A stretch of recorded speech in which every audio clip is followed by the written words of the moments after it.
So I'm going to show you how to assemble one of the cabinets. Once you do or see one of them, you'll be able to do all of them. They're pretty much exactly the same.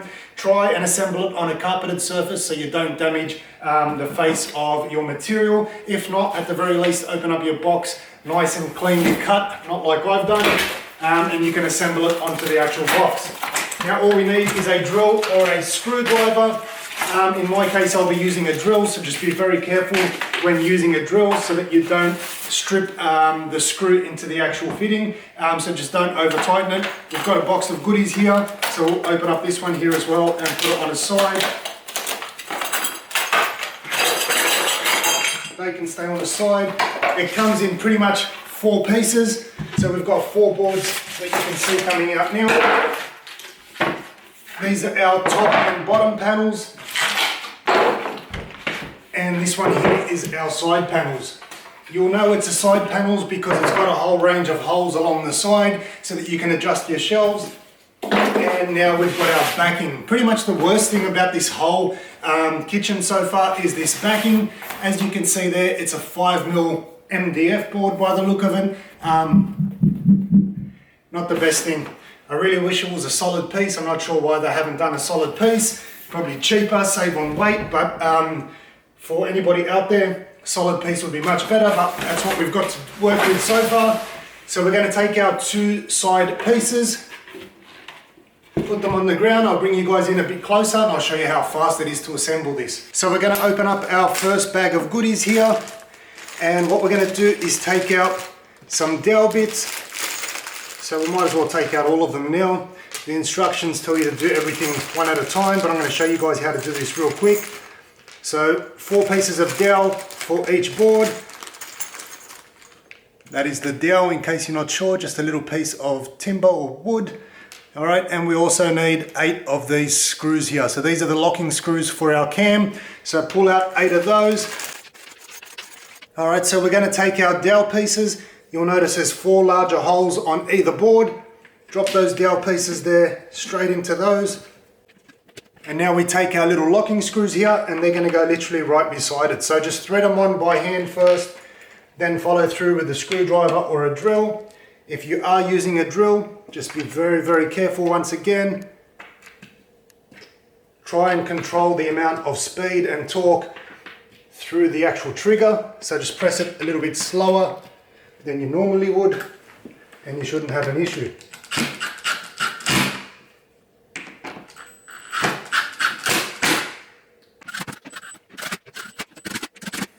Alright, so now we've got all of those installed, what we're going to do next is we're going to take our brackets. Now with these brackets here, these are the brackets that get hung up onto the wall.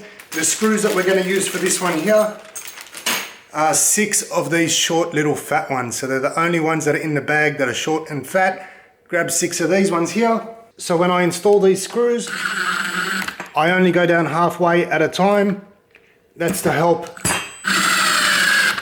center everything.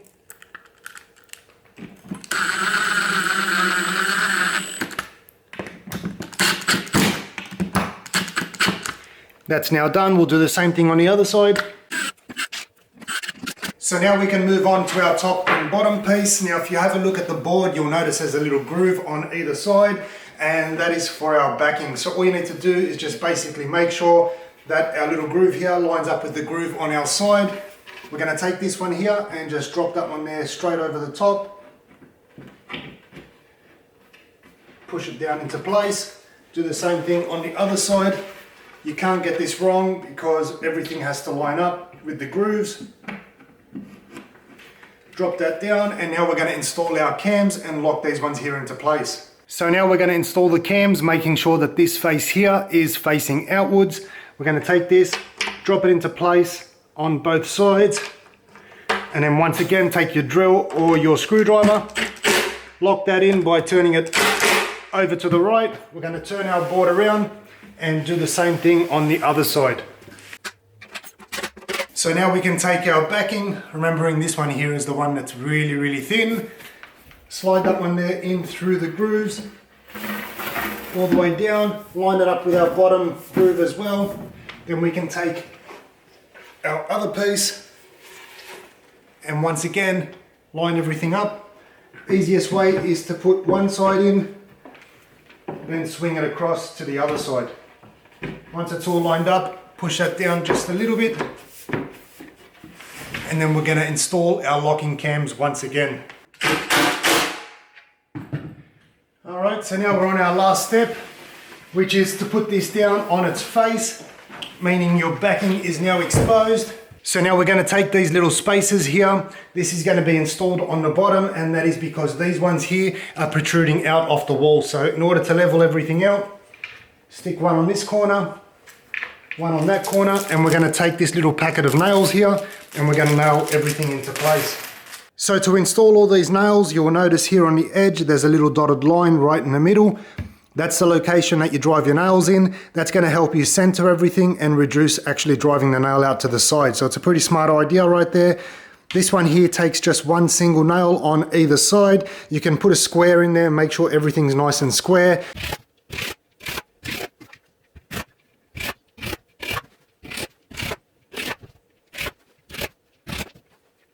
And once that's done, that is now one cabinet completely assembled, ready to go, apart from the shelf and the doors. I'm going to go through and assemble the rest of them, which hopefully shouldn't take me too long.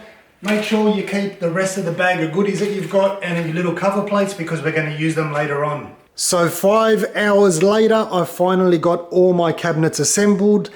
You heard correct, 5 hours working straight on all this assembly here.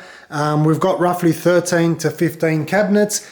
And I wanted to add this into the video because anybody out there that's curious how long is it going to take you to assemble all the cabinets for your kitchen. We've got 13 to 15 cabinets here, and it took me 5 hours straight working on my own. So it can be done by yourself. You just need to put aside a lot of time. So it took me 5 hours. If you put aside a whole day just for assembly, I think you'll be pretty safe with that. And I don't think you'd want to do any work after that anyway.